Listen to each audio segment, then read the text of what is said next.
Olá, boa tarde. O Manchetes Noticidade está no ar. Acontece neste momento o júri popular do homem que é suspeito de ter matado avó e neto no ano passado em Jundiaí. O repórter Nolan Robertos está no local e por telefone nos conta os detalhes. Boa tarde, Nolan. Boa tarde, Mariel. Boa tarde a todos que acompanham o Manchetes Noticidade. As primeiras testemunhas de acusação já foram ouvidas. O delegado de Investigações Gerais de Jundiaí, Dr. Marcel Fer, que afirmou ao júri que entre os quase 1000 casos de homicídios que já apurou na carreira, esse foi, sem dúvida, o que mais chocou o delegado, por conta da cena do crime, avó e neto juntos, mortos. O delegado disse que, a princípio, tomou duas frentes de investigações. Uma que colocava o acusado, o pedreiro Carlos Gonçalves da Silva, como principal suspeito e outra que colocava um dos filhos da vítima como suspeito, já que Neide Ferreira de Araújo já havia aberto boletins de ocorrências contra o rapaz. Entretanto, essa tese caiu porque ele tinha um álibi, estava trabalhando na hora do crime. A segunda testemunha pediu que o réu se retirasse do plenário. O pedido foi atendido. A testemunha disse que o acusado era apaixonado pela vítima, mas que não era correspondido. A terceira testemunha de acusação é uma adolescente de 13 anos, considerada testemunha-chave pela promotoria. O garoto viu quando o acusado chegou na casa das vítimas, provando que o pedreiro esteve no local. Antes do início do julgamento, familiares das vítimas estavam muito emocionados. Alguns confeccionaram camisetas pedindo por justiça. Para o júri popular, foram selecionados 7 jurados, 4 mulheres e 3 homens. No total, serão ouvidas 5 testemunhas de defesa e 3 de acusação.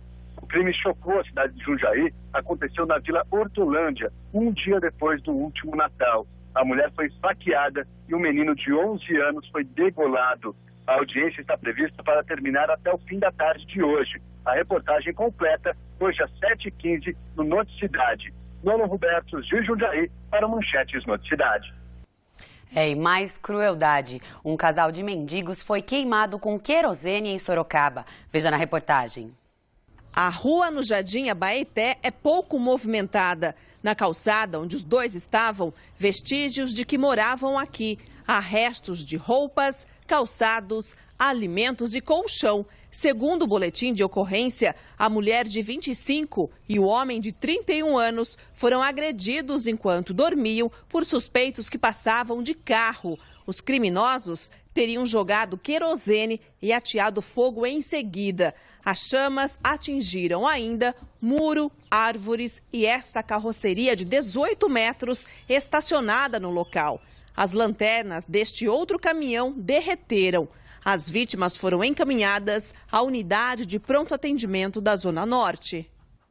E um jovem de 14 anos foi detido pela 5ª vez em Sorocaba. Ele vendia drogas em uma praça do Jardim Nova Esperança e tentou fugir ao ver a viatura. Com ele foram encontradas 35 porções de cocaína. O que chamou a atenção da polícia foi que ele saiu da Fundação Casa há um mês, onde cumpriu medida socioeducativa por 6 meses. O menino foi novamente liberado e olha o detalhe. De acordo com a GM, ele disse que não vai parar de vender drogas, já que dessa maneira ganha mais dinheiro do que a polícia, um absurdo. E falando em polícia, o governo do estado anunciou o envio de um projeto de lei que concede aumento salarial de 7% para policiais militares e civis. O governador Geraldo Alckmin anunciou um projeto de lei que concede aumento salarial de 7% para as polícias militar, civil e técnico-científica. O reajuste também será estendido aos agentes penitenciários. Aposentados e pensionistas das 4 categorias também terão o mesmo benefício. No total, serão beneficiados 172 mil policiais militares, 53 mil policiais civis e 33 mil agentes penitenciários. O custo para o Tesouro do Estado será de R$ 983 milhões por ano. O Serviço Autônomo de Água e Esgoto de Sorocaba terá que devolver mais de 30 milhões de reais aos consumidores que pagaram durante anos uma quantia a mais nas contas de água na cidade. Segundo o promotor Orlando Bastos Filho, o SAI tem 90 dias para fazer o levantamento de quantos consumidores foram lesados. O pagamento deve começar a ser feito em janeiro de 2014. Em nota, o SAI informou que continua em entendimento com o Ministério Público para definir as questões judiciais. E ainda falando sobre o SAI, o Manchetes Noticidade recebeu a denúncia de uma moradora do bairro Manchester, em Sorocaba, com relação à limpeza da boca de lobo da rua Leondino Caramês. A telespectadora afirma que os moradores sofrem com enchentes e sujeira nas ruas. Em nota, o SAI informou que mantém uma rotina de limpeza em todas as bocas de lobo da cidade e que a limpeza da rua Leondino Caramês está programada para esta semana. O contribuinte de Jundiaí já tem a opção de ir ao Poupa Tempo para fazer a negociação dos débitos com a Prefeitura. Evelyn Silva tem os detalhes. O contribuinte jundiaiense agora tem a opção de fazer a negociação das dívidas com a Prefeitura no Poupa Tempo do Complexo FEPASA. A vantagem é que o posto de atendimento da Prefeitura no Poupa Tempo atende também aos sábados, das 9 da manhã às 6 da tarde. De dia de semana, o horário é normal, de segunda a sexta-feira, das 9 da manhã às 6 da tarde. Mais informações no site da Prefeitura, jundiaí.sp.gov.br, no link da Secretaria de Finanças. E depois de vários dias de tempo seco, a chuva deve enfim chegar. Em Sorocaba, hoje a máxima chega aos 30 graus. Confira como fica o tempo em outras cidades da nossa região.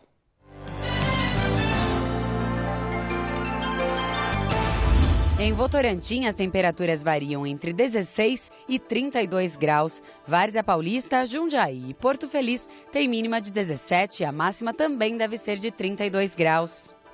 Começa hoje a Semana do Meio Ambiente em Votorantim. Pedro Leão tem as informações. Estão programadas diversas atividades, como oficinas de reciclagem, plantio de árvores e até uma visita monitorada ao Parque do Matão. Sobre este assunto eu converso agora com Ricardo Nacarati, diretor de Educação Ambiental de Votorantim. Ricardo, além dessas atividades que eu mencionei, o que está mais programado? A Prefeitura fez uma programação para envolvimento da comunidade, a participação da comunidade. Então vão haver ações de mobilização ambiental, ações de plantio, limpezas de áreas para futuros parques naturais municipais, recuperação de matas ciliares e nascentes, capacitação dos dirigentes e professores da rede municipal de educação e também palestras sobre saúde e meio ambiente, sobre os malefícios do cigarro, tanto para o meio ambiente quanto para a saúde da população. E onde vai se concentrar essas atividades? As atividades elas vão ocorrer principalmente no Parque do Matão, na Praça de Eventos Leci de Campos, no Parque Jataí, no Jardim Europa, no Jardim Archila e também no centro, em frente à Prefeitura Municipal, na Avenida 31 de Março. E como fazer para participar da semana? Não há necessidade de inscrições prévias, as pessoas podem entrar no site da Prefeitura, ver direitinho a programação e comparecer no horário determinado e não precisa, envolve todo mundo, faixa etárias, qualquer tipo de faixa etária. Aberto ao grande público? Adultos, crianças, adolescentes, todo tipo de público. Qual a importância da Semana do Meio Ambiente? A Semana do Meio Ambiente procura envolver as demais secretarias, as demais pastas da Prefeitura e foca principalmente a questão também da rede municipal de educação com o envolvimento das crianças e adolescentes. Tá ok, muito obrigado pelas informações. Para conferir a programação completa da Semana do Meio Ambiente, basta acessar o site da Prefeitura de Votorantim, que é www.votorantim.sp.gov.br. Você pratica algum esporte? Saiba que um grupo de ciclistas de Sorocaba se reúne para trocar experiências. Evelyn Silva. Para quem gosta de pedalar, o SESC oferece várias atividades. Sobre o assunto, eu converso agora com Marcos Silva. Ele é monitor de esportes aqui do SESC. Marcos, quais atividades oferecidas? O projeto Bicicletando utiliza a bicicleta como meio de transporte para atividade física e lazer. E dentro desse projeto a gente tem o Clube do Pedal, a gente tem trilhas aos finais de semana e também o curso de oficina de manutenção básica de bicicletas. Quem pode participar? As atividades são abertas para o passeio de quinta-noite às 8 horas do Clube do Pedal. Pessoas a partir de 18 anos, para o curso de oficina a partir dos 16 anos. Como se inscrever? É só procurar a central de atendimento do SESC Sorocaba. Muito obrigada pelas informações. Lembrando que toda a programação do SESC você encontra no site sescsp.org.br/Sorocaba. É uma boa oportunidade para começar. E a Liga Sorocabana de Basquete venceu mais uma no Campeonato Paulista. Dessa vez, a vítima foi o Gigante Paulistano. O jogo foi na casa do adversário na capital. A LSB venceu com muita garra por 82-80 e agora ocupa a 4ª posição no campeonato. O próximo confronto é na quinta-feira também em São Paulo contra a equipe do Pinheiros. Boa sorte ao time. E no futebol pela Copa Paulista, o São Bento visitou o Galo do Japi em Jundiaí e ficou no empate em 0-0. O Ituano venceu em casa o Grêmio Osasco por 3-0. Agora Ituano e São Bento passam para a próxima fase e o Paulista ficou de fora. No Campeonato Brasileiro, o Corinthians tomou 2 gols do Goiás, fato inédito no campeonato. E o São Paulo conheceu a segunda vitória seguida. Há quanto tempo isso não acontecia, hein? O tricolor saiu da zona da degola. Vamos aos gols.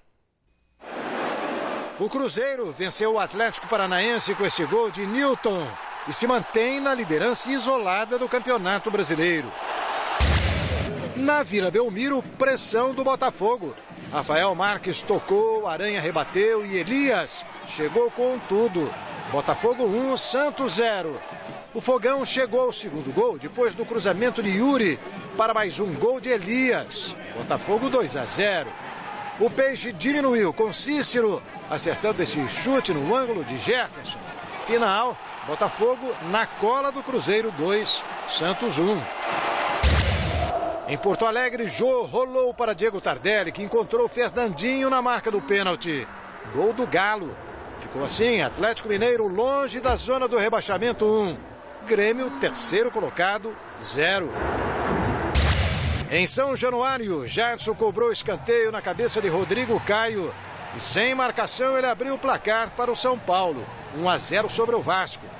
De novo, Jadson bateu escanteio. Dessa vez, Rodrigo Caio desviou e o goleiro Diogo Silva saiu todo atrapalhado. E Antônio Carlos aumentou a vantagem do São Paulo. Foi a segunda vitória seguida de Muricy Ramalho. Final, São Paulo, que saiu da zona do rebaixamento 2.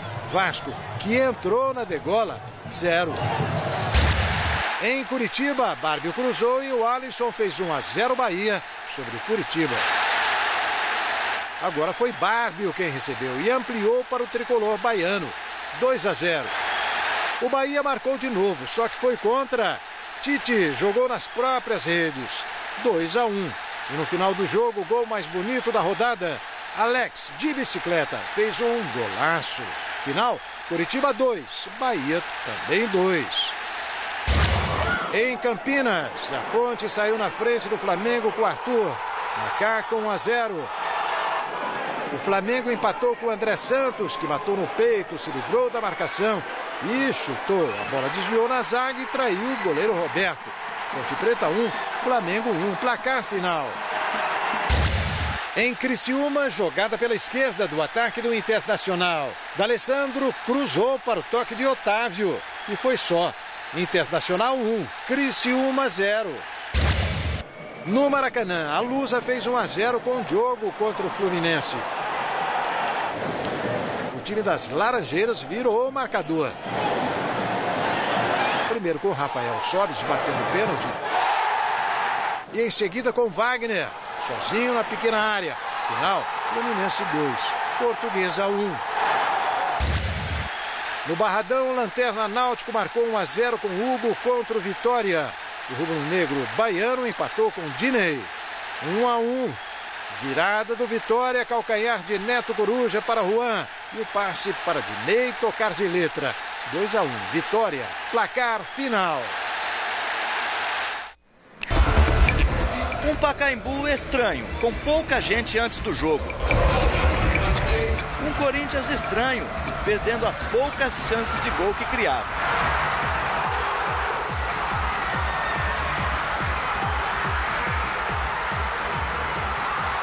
Faltou fome, e fome não pode faltar contra o time do gordinho Walter. Inteligente ajeitou para Renan Oliveira tocar para Hugo. 1-0 Goiás. Tite se mexeu estranhamente.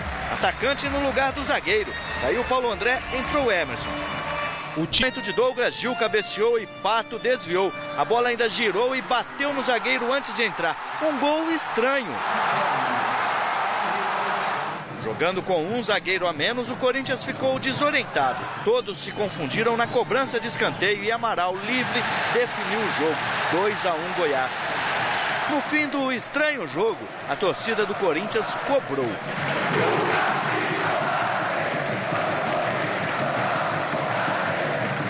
Respeito o sentimento do torcedor, porque a análise dele, ele é coração, ele é emoção e vai sempre ter o meu respeito. O que eu vou dizer sempre é que vontade não é.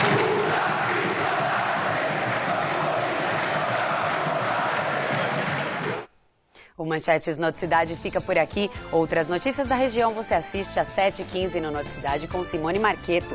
Fique agora com o Futebol Esporte Show. Uma ótima tarde para você, um excelente começo de semana. Até amanhã.